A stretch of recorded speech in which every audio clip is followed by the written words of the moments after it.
So I just want to get started just defining these two terms. As you can see on the screen, a soundscape is a sonic environment, and it is technically any portion of the sonic environment regarded as a field of study. So anything that you can study within your environment sonically. And it refers to actual field recordings of environments, but then it also can be extremely abstract.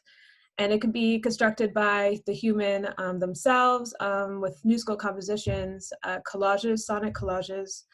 And if you consider it an environment, it is a sonic environment. And then psychoacoustics, which is the branch of science dealing with the perception of sound, the sensations of sounds, and the complexities of the communications of sounds. But I would also say that it is, to put it bluntly, it's how does sound affect you emotionally and physically? Like, how does your brain react to the eardrum, to the vibrations that we swim around? So going on to the next slide. So basically, before this pandemic, we could say that the world was like a very noisy place.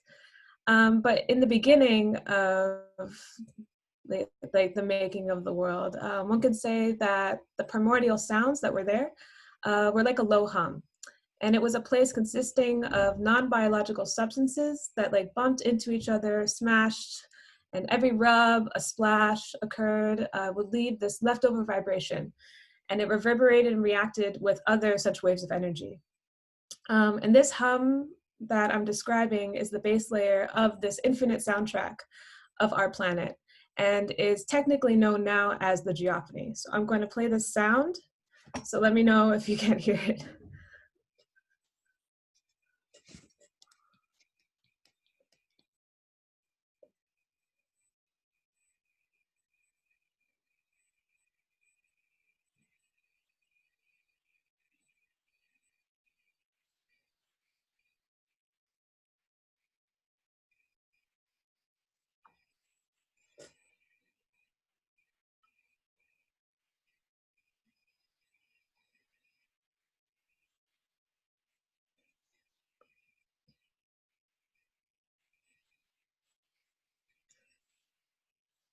I'm checking the chat to make sure that everyone heard it.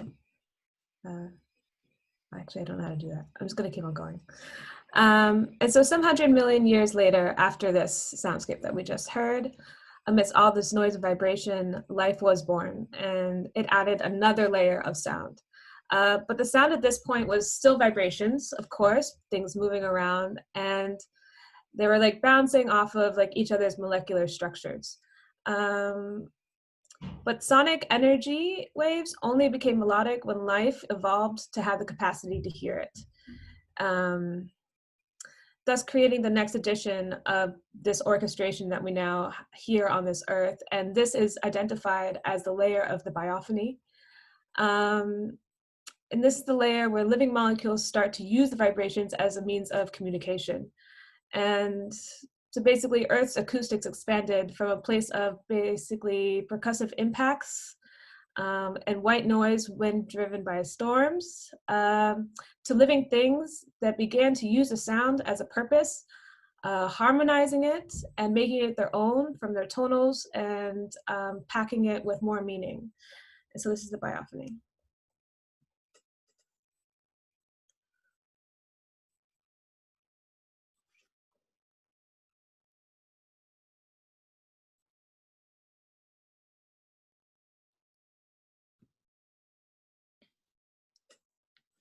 I don't think we can hear it. You can't hear it? No. That's really too bad. Yeah. So no one hears these sounds at all? No, press it, press the, yeah. I think it's super quiet because when I crank the amp up, I can listen to something. Because it's very loud on my computer. But we can move on. And it is I mean, it's a shame if we cannot hear it. Yesterday was working perfect. Yesterday was working fine. I can also send some tracks as well. I mean, I made these tracks and I can send them. You know what, Colette? Maybe try without your earphones sometime. Who knows? Yeah. Then press it again. There's no right. So let's see. Okay. Yeah, that's working. That's working. Okay, did you guys hear the geophony at all? No, we didn't hear geophony. Super. Give you a little sample. So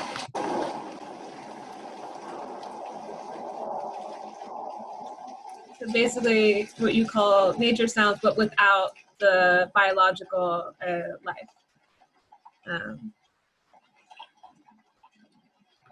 And then this is biophony, some things that we can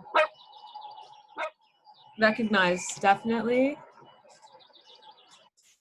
And so now we move on to the layer that we call the anthrophony, which is of anything that's sound related to humans.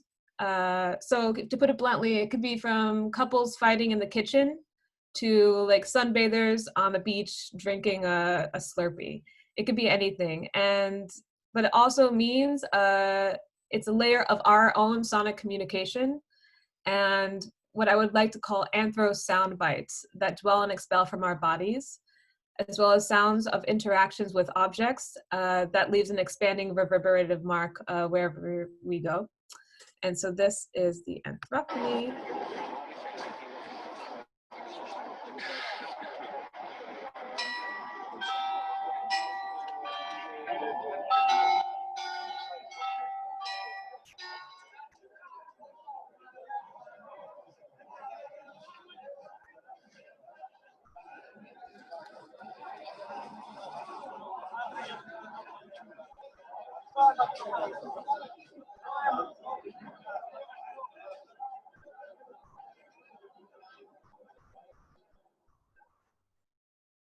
So that's the anthrophony.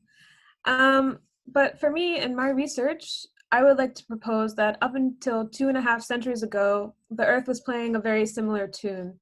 And in about 1760, the Industrial Revolution began to upgrade our tools to machines, which were designed to work autonomously from the worker. But this proliferated electrical goods and products that promised a utopian future and ushered in a new era of mechanized processes. And these mechanized processes had their own sound reverberations coming from them. And so it created this kind of lo-fi drone that now we usually hear, and it's a very distinct noise that's separated from the anthrophony. And so this is like a new soundscape that has been a condition of our life for around since like the beginning of the Industrial Revolution. So this is I would like to call the extended anthrophony.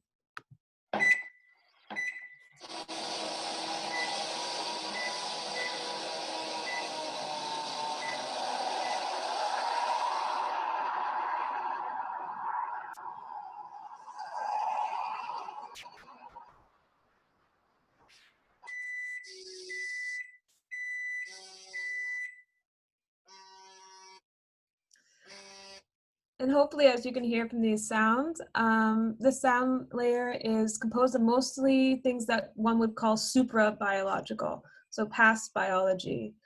And if you compare those sounds with biological existences, biological existence, those sounds, they are born, they live, they flourish, and then they die.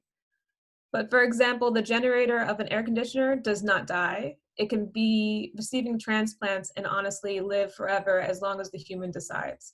So it's quite different, the super biological sounds and then the biological sounds. Okay. And so let's start about our relationship and attitudes as civilians, who we are, which we can now call ear witnesses. What was the relationship at the start of the Industrial Revolution, and what was it like? And from my research, I started to research that it was a push and pull of negative and positive connotations for sure. The birth of the Industrial Revolution came with sounds that were like rhythms that were reminiscent of musical characteristics, but it was unknown in its abundance and spillover into one's everyday life. And as this rhythm started to overlap, it started to sound like a consistent lo-fi soundtrack. And this was quite new to our human soundscapes. And this continuous flat sound was very artificial and wasn't found in nature.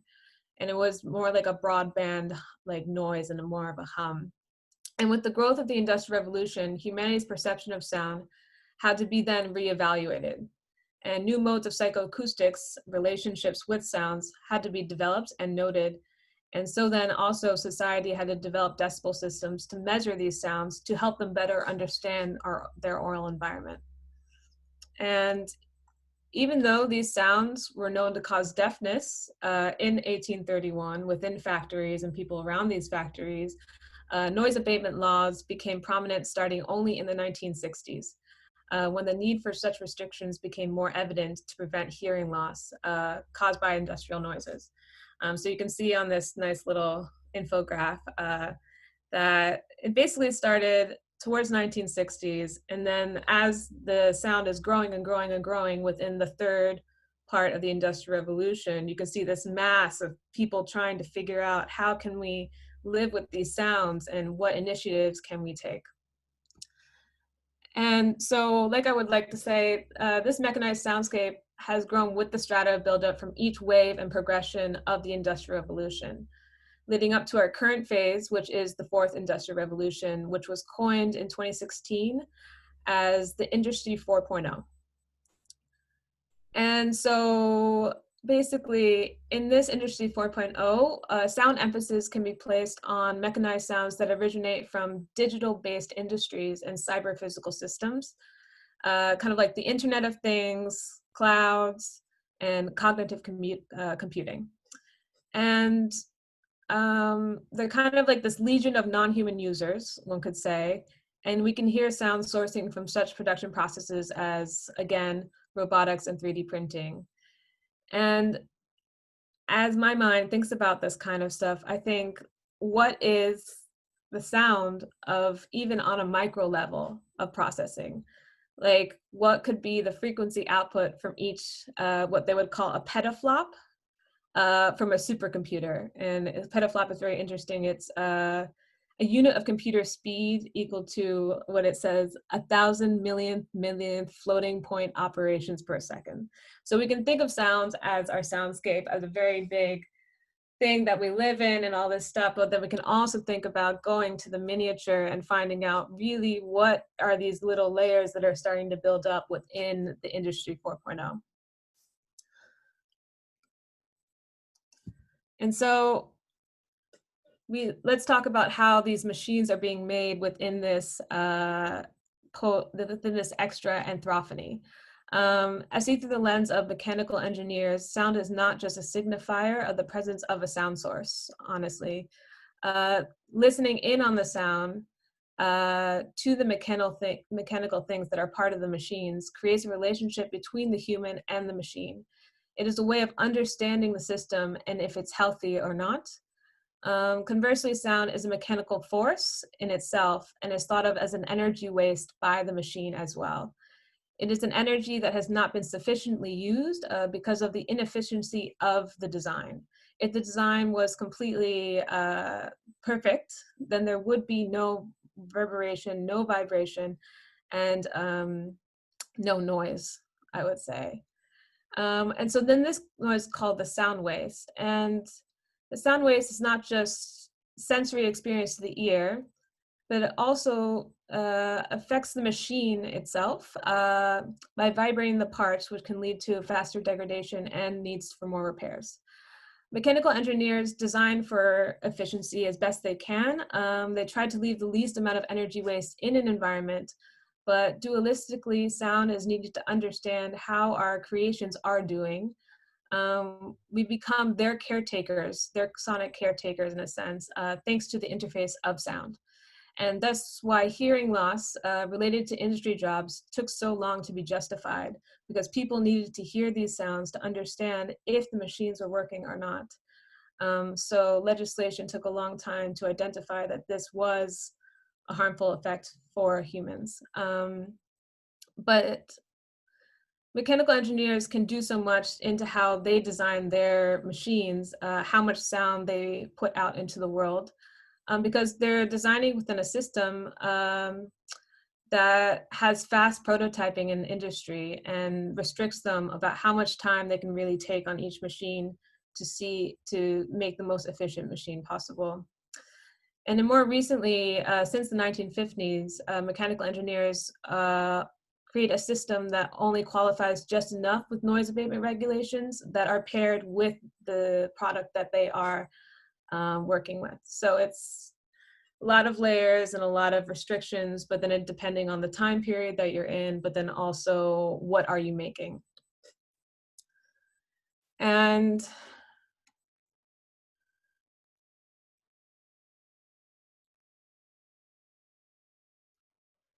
also going back for this past 250 years, we have tried to assess our relationship to this extra layer of sounds in our lives, which is evident in our ability to relate mechanical sounds to nature itself as well.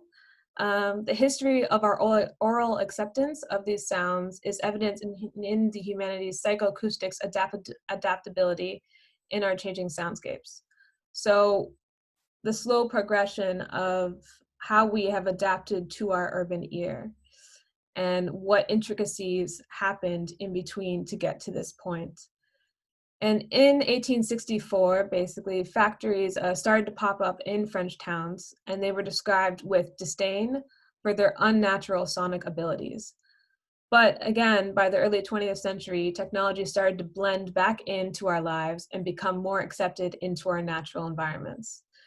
And so I took a quote from this German writer, Paul Thomas Mann, which describes his everyday, and it's quite a nice quote, so I guess I'll just read it aloud.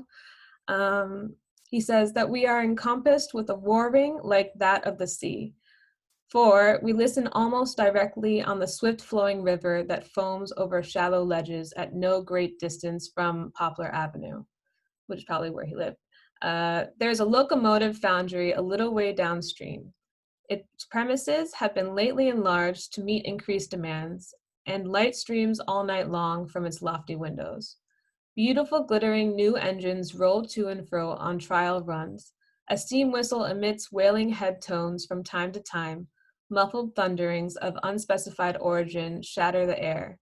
Thus, in our half-suburban, half-rural seclusion, the voice of nature mingles with that of man, and overall lies the bright-eyed freshness of the new day. And so why I quoted this was I was very interested in this description because we see the phenomenon of an acceptance of these new mechanical sounds that make a direct correlation to its integration within nature. He is able to use the sounds like a bridge between two different kind of contexts of sound origin, the sea and then also the foundry, the natural and the supra-biological, finding a beauty in both, in them living together. And that brings us to the point, which it's kind of cheesy, but the relationship between man and nature is quite ancient. Nature is the giving mud, and it's always able to supply an abundance for humans, or as humans would think that it does. But Paul Thomas Mann relates the same feelings that he has to this and perspective to the tools of the Industrial Revolution, and as it is a new source of sublime prosperity. So fast forward a lot, and we go to Luigi Ruzzolo. This is one of the readings that I advised reading or thought that it might be good for this lecture. So he was part of a group called the Futurist, and it was an artistic and social movement that originated in Italy in the early 20th century. And their work emphasized and welcomed the change in life from an industry, the speed and the technology, the advancements in transportation, and the development of the industrial city. And in Luigi Ruzzolo's Futurist Manifesto, which is the reading that I sent out, we see the next wave of development in our urban ear. And as he relates the sounds that we live in as music, as well as not just noise. This is a breaking point in our psychoacoustics as we relate our environmental audible frequencies to our practices within music itself. And he liked to negotiate that noise can also be pleasant. He states that noise has a surprising variety of sounds and from a non-abrasive sources like thunders and cat's meows and streams and leaves, and the overall ambiance of the city at night that is also noise, but that's also very pleasurable.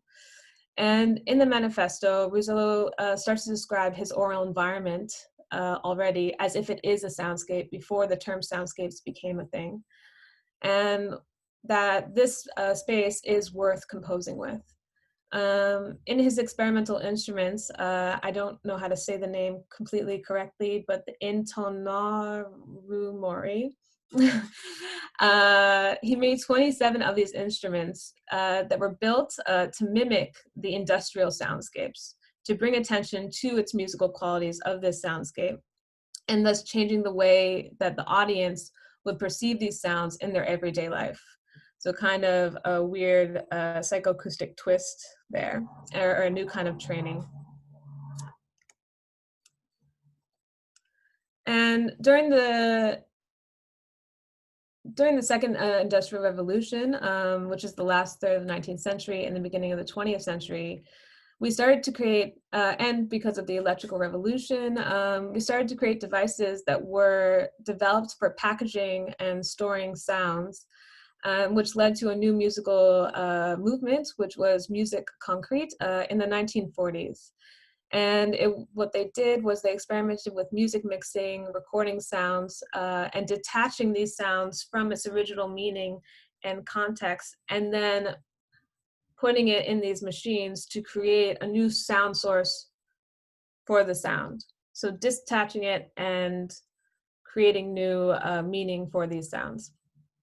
And so in this way, composers did make their own soundscapes imaginatively from soundscapes that already existed. And it was always usually inspired by the ruckus of their time. And the portrait here is of Daphne Oram, who is a British composer and an electronic musician. And she was one of the pioneers of music concrete, and she produced a lot of electronic sound in the UK. And so this is quite a nice example of, here again, we deal with environments within a sonic way. And so I have one of her compositions here, so I hope you can hear it.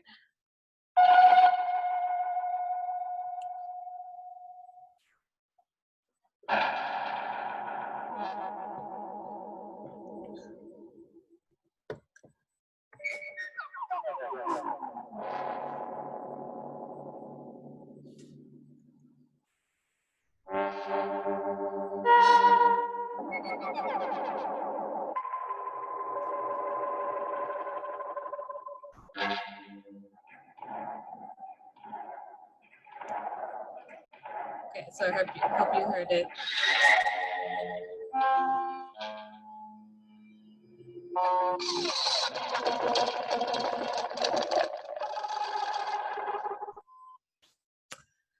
So moving on past this, I wanted to introduce you to the person who coined the word soundscape. He was a Canadian musicologist and composer. His name was Murray Schaeffer. And he coined, the term the soundscapes, and thus created a methodology of how do we listen to these soundscapes, what are the processes and the terminologies that go with it. So that was also one of the readings that I gave out. And then he really advocated that soundscape studies was in the middle ground between science, society, and the arts. And he said that from acoustics and psychoacoustics, studying soundscapes can teach them about the physical properties of sound, the way sound is interpreted by the human brain. And from society, they will learn how humanity behaves with the sounds and how the sound effects change the behavior back. And in the arts, we will learn how humanity creates ideal soundscapes for life of imagination and also psychic reflection of our soundscapes of today. And so here are some key terms that are really important. Ear witness is what I've said in the beginning of the lecture. And I would say it's more like about what is the episteme source of sonic knowledge. It's from the individual. It's from your own honest, biased interpretation of the sound. Depending on like your genetic makeup, depending on where you come from, how you've been socially trained, and what you've been exposed to, and what is your psychological state of being. And then there's sound mark, which is a term kind of like landmark. And it's about what is the distinct sounds that make this soundscape, what is the community in that sound, and what have you noticed within this soundscape that identifies the soundscape more than another kind of soundscape. And then there's keynote, which is basically the whole aura of a soundscape. What is the ambiance? You might not notice it exactly, but it helps create this body where all of the soundscape information kind of comes together. And then signals within the soundscape is basically in the foreground of your psychoacoustics. And it's the sounds that you get most and that you get information from most that help you describe like the context that you're living in. And so also he's the founder of this really great movement. It's called the World Soundscape Projects, and which it was a movement which they conducted several field studies in Canada and also in Europe in the 1960s and 1970s. And it was to open up discussions about acoustic ecology and noise pollution, which was a very big topic in the 1970s and also now as well. And their concerns were to create attention to the rapidly changing sonic environments. And they also did some publishing as well. And they also paralleled their research to what was happening in the governance of sound, like what kind of noise abatement regulations would be needed to help slow down the growth of our changing soundscapes. Because they really advocated that natural sounds are becoming increasingly unnatural to our ears, and that machine-made substitutes were providing the signals directing towards modern life. And he basically said this 40 years ago, and I think it's quite still relevant right now and a bit prophetic. And so we're at this point in the lecture where traditionally till this point, psychoacoustics were mostly talked about musically. And like how, put it simply, how loud sounds will mask a soft sound and tonalities and all these things. But even though there had been centuries of studying and listening to sound, we had not studied yet how someone can understand that a sound is coming from a car, and how to connect a sound with someone going up the stairs or going down the stairs to everyday sounds. Like, how do we know that they're ascending or descending? And because everyday sounds are extremely complex, musical sounds reveal little about the sources that they come from, let's say in an orchestra or another kind of situation. But everyday sounds often give a lot more information of where they come from and why they exist. Wait, I think I said that backwards. Musical sounds reveal. It's so interesting doing Zoom. It's hard to hear yourself again, but yeah. So musical sounds reveal little about what information is given, why the sound exists, only that it comes from an instrument. But then everyday sounds give a lot more information of the sound event, why it existed, why is it in our environment, and exactly where it came from within the space that you're in. And so we move on into the timeline at 1993, where this guy, William Gaver, took up this challenge of his study on the ecological approach to auditory event perception and suggested that we have two modes of listening and that we have one musically and one environmentally. And when we walk around in a space that is not a venue or our home, we are most likely listening to the events and not the musical attributes of these sounds. And so basically when you stand in a road and you hear a sound, you are not listening to the pitch and the loudness at that moment, or how rough it is or how smooth the sound is, but you're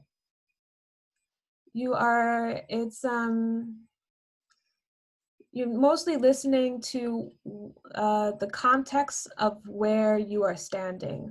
You're standing in the middle of a road. You have the sound coming from. Instead, you're trying to identify where is this sound coming from? Is it from a car? And how powerful is the motor in this car? And how fast it is approaching? So it's different. It's more of an environmental listening. And with this ecological approach by Gaver, he proposed to understand everyday sounds by focusing mostly on the source, like I just said. Where is the car coming from? How fast is it? And he believed that we must seek to develop an ecological acoustic approach, obviously, and he wanted to describe acoustic properties of the sounds that what information do they convey, and how do we hear this information? And when we listen to the sound, how does it, bring back the information from it? And if you can look at this chart, it's quite nice.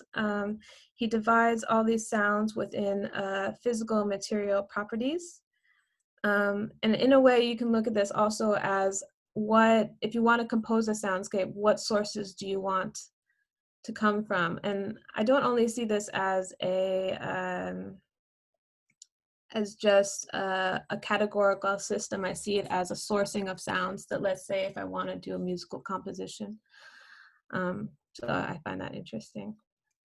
And then I'm doing a little interlude now because most of the information that I've been talking about is from mostly a white Western perspective. And I just want to say that there is a lot more research out there in the last 10 years about expanding sound studies. Like, for example, there's this great book to the left. It's Remapping Sound in the Global South. Dialectics I read, it's also very good. I haven't read Ethical Soundscape, but hopefully soon. And then there's also in this last one, there's a great article, and it's called A Medium of Others, Rhythmic Soundscapes in a Critical Utopia. So I just want to put that out there, that what I'm saying is a very Western perspective, and that there is other ways of listening and other ways of living with sound as well. And so from all that I've talked about and all the research that I've divulged, I have this main question still, and is if all the sound layers of the world can be seen as this sublime orchestration, can each sound event thus be categorized as instruments that would possibly need tuning and composing?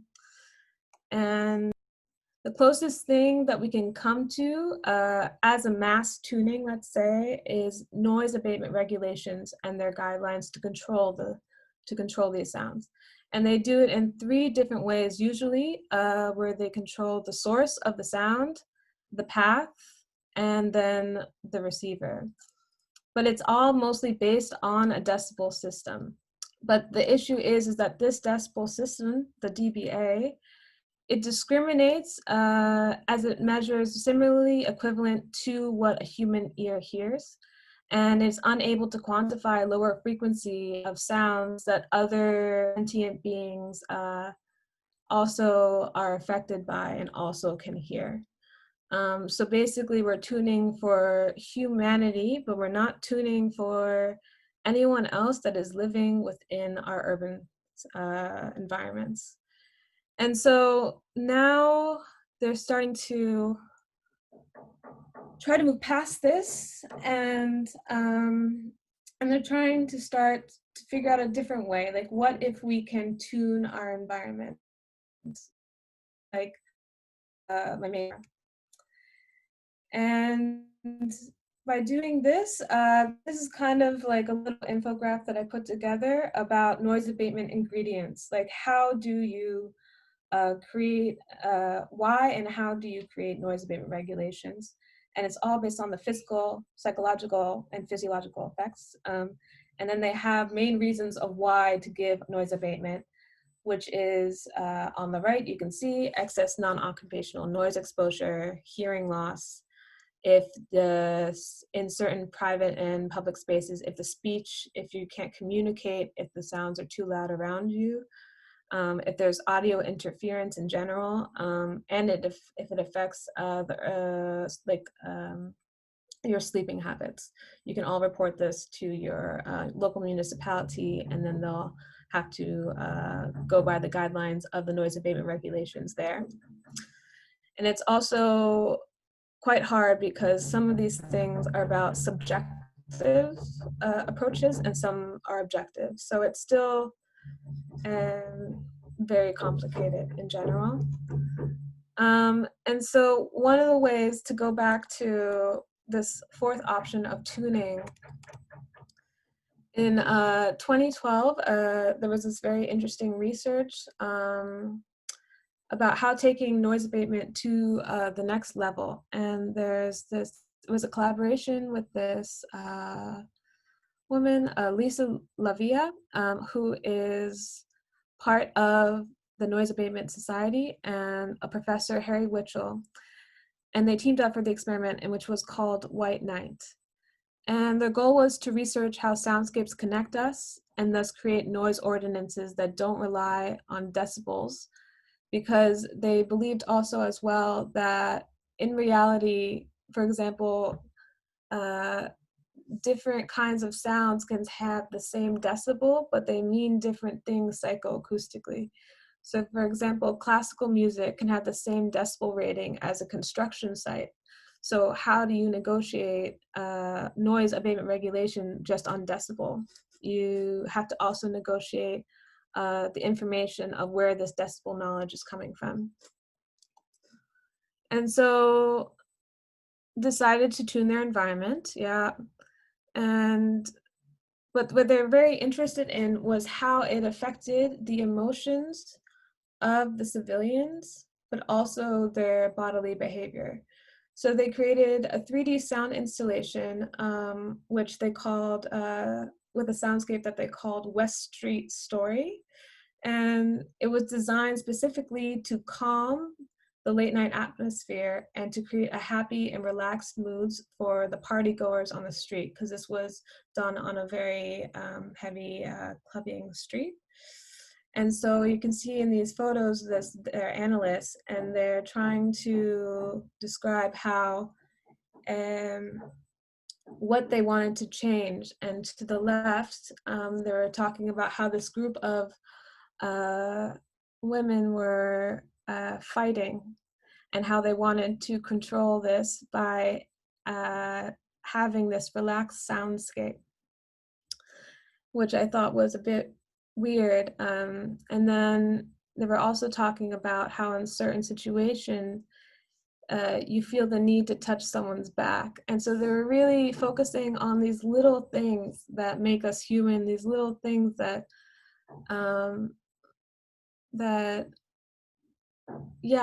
that just is part of our social behavior. And they were talking about controlling it, which kind of freaks me out, because it did work. It did create this relaxed atmosphere, and it did create less fights and all this stuff.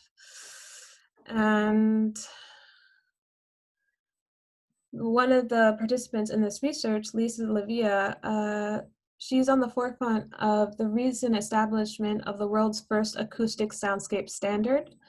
And this also ekes me out because it means a standardization of our soundscapes, and the implementation of more of these projects like White Night within our urban environment. And it also means, down to the core, it's controlling of like what are our reactions to our soundscapes, and taking away our options of emotional bodily freedom in public space. I think one of the readings that I suggested, Brandon LaBelle, which some people had a hard time opening, I can also send you another PDF. I liked the way that he wrote about it because it takes a different approach where he talks about the importance of listening, knowledge, and vocalization as important ways to understand distress and issues, and that we work through this with our freedom of sounds and with our freedom of noises. So not controlling the soundscape, but to work through the soundscape and the intricacies within it to actually know what is going on and what issues need to be tackled. And one great example, I think, that where we can do this is through the arts. And there's this performative group called Fluct, and from the US. And their work helps me wonder what restrictions would a standardized soundscape give?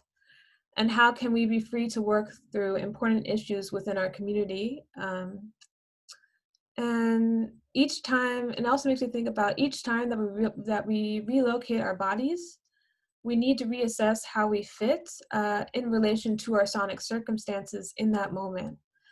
And essentially, we are never quite free because sound is one of our major influencers of how we feel, move, and think in a moment. But I like how Fluct approaches this kind of concepts. So I'll tell you a bit about them. They're a collaborative duo, and they address issues in the capital obedience of American culture through choreography and performance. And they create narrative soundscapes linking and manipulated pop music what they call pop music psychosis, and with violently intimate dances. And their compositions are projection driven to expose psychology of social paradigms, especially in the US. So I'm going to play these videos for you.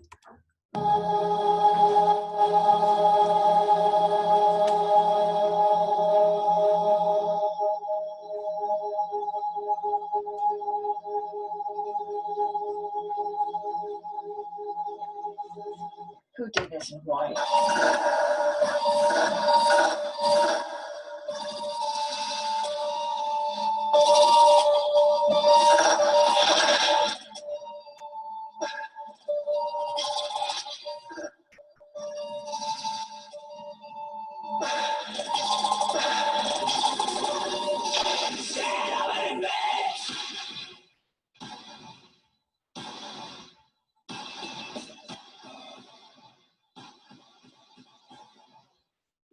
Update them when they die. You're also doing that all the time. Then when they die. In your life. We only update them when they die. Oxygen. And then the experience you're having and that you're making is. We only update them when they die. This is another one. It's quite nice.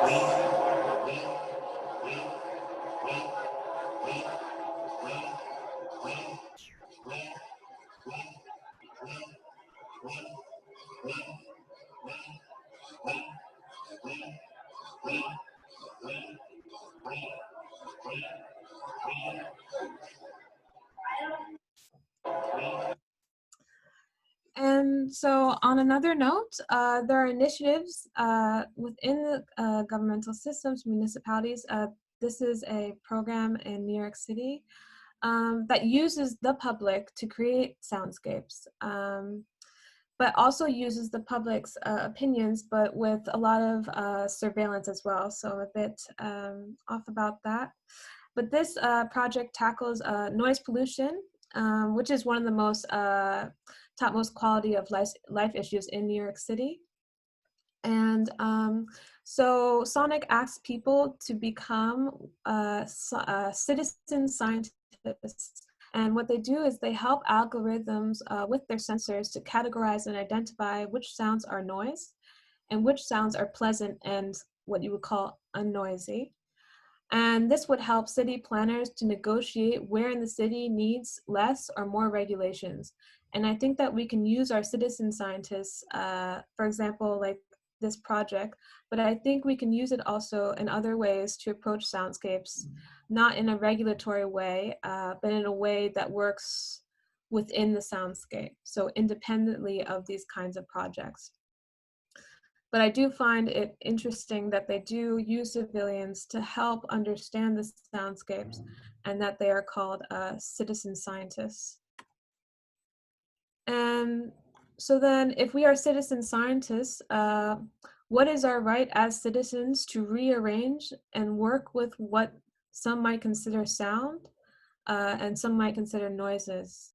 And here's a video from this movie that I also put in the packet that's called The Sounds of Noises. And it's a movie where, of course, a group of musicians tour the city with the most epic and revolutionary musical show. And so they play within the venue of the everyday. And so here's two clips that I'll quickly show.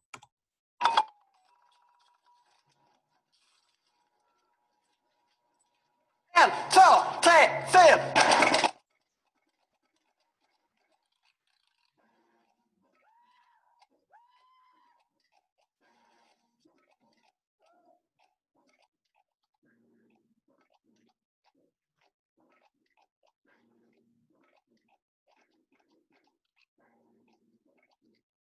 And here's a quite different one.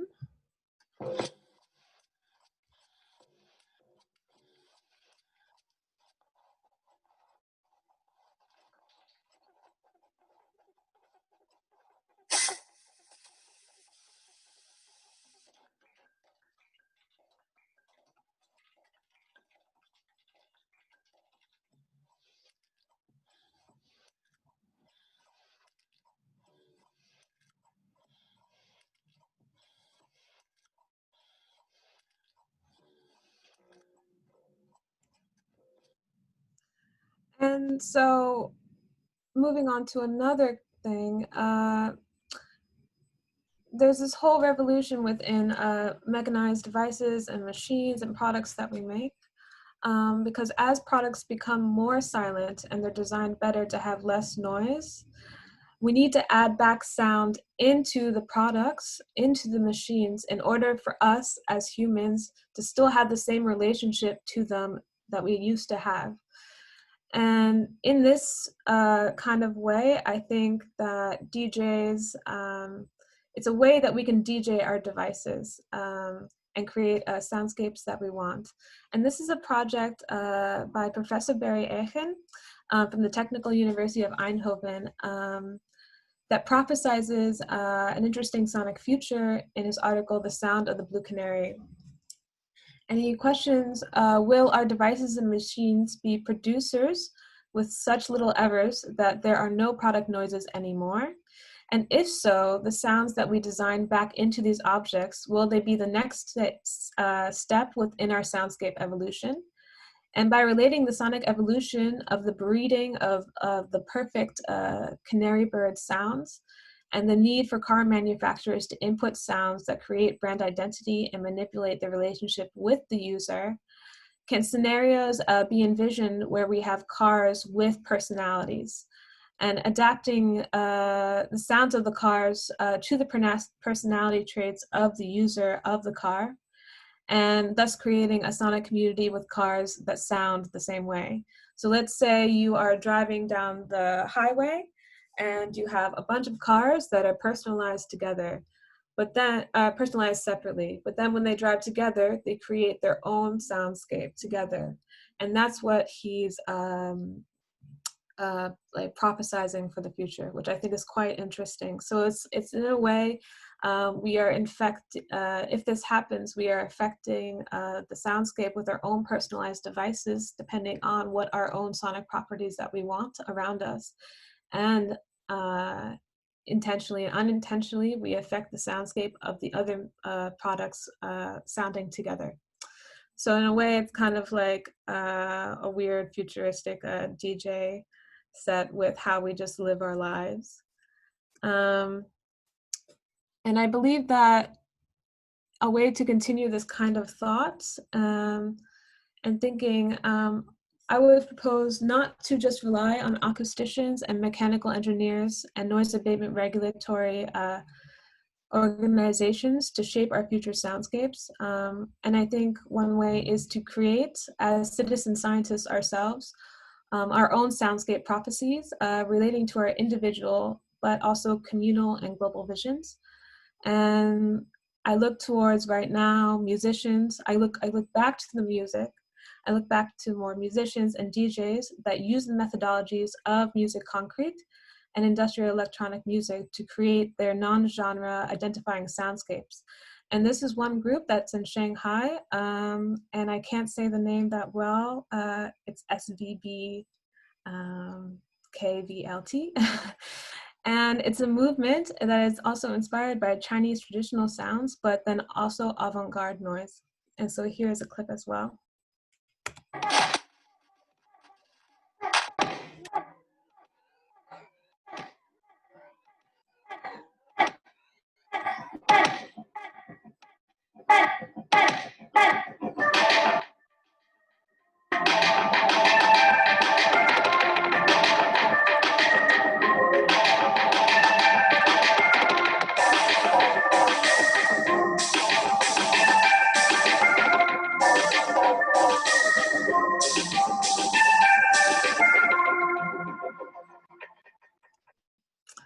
And so this is the last slide, because they can say all these things and have all these conclusions, but right now we're in a very special time.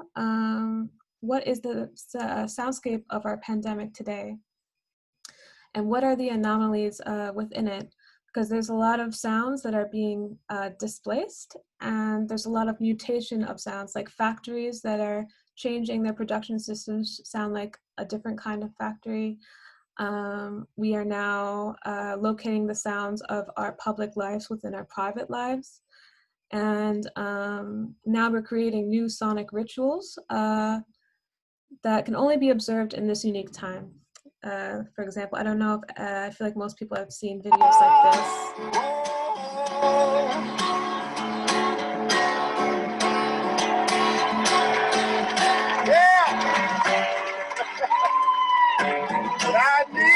Le armi più efficaci che abbiamo per contrastare il virus siano la musica. So basically, we're making these sounds that were once privatized in events, but also, people are busking and they're in the public spaces, but they're used for a different means. And sound is used kind of to help glue the neighborhood together because we can't see each other that much anymore.